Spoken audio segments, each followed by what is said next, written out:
2000 ஆண்டுகளாக முருகப்பெருமாளை வணங்குவதற்காக அந்த திருப்பரங்குன்றம் மலை முழுக்க கிரிவலம் சுற்றி வந்து ஒட்டுமொத்த மலையையும் புனிதமாக கருதக்கூடிய இந்து மக்கள் ஒருபுறம். ஒரு 200 ஆண்டுகளுக்கு முன்னால் ஒரு இஸ்லாமிய பெரியவர் இந்த மலையடிவாரத்தில் இறக்கக்கூடிய அவரை மேலே கொண்டு போய் அடக்கம் பண்ணுறாங்க.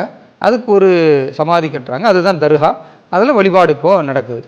அது இன்றைக்கு மட்டும் இந்த இந்துக்கள் எதிர்க்கலை, 1890களில் இருந்தே வந்து எதிர்த்திருக்கிறாங்க, சட்ட போராட்டம் செய்திருக்கிறார்கள்.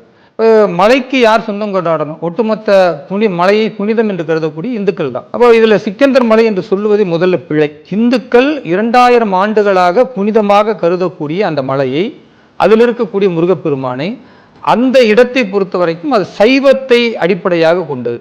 அங்கே யாரும் அசைவ உணவு சாப்பிட மாட்டாங்க. அறுபடை வீடுகளில் பார்த்தீங்கன்னா அது சைவம் சாப்பிட்டு தான் போவாங்களே தவிர அசைவம் சாப்பிட்டா போகக்கூட மாட்டாங்க. அப்படி ஒரு கண்ணியத்தோடு ஒரு மரபோடு அவர்கள் தங்களுடைய பண்பாட்டை பாதுகாத்து கொண்டிருக்கும் பொழுது அதை ஒரு சில இஸ்லாமிய நபர்கள் சீர்குலைப்பதற்காக இது சிக்கந்தர் மலை என்று சொல்வதை ஏற்றுக்கொள்ளவே முடியாது. அது தவறானது.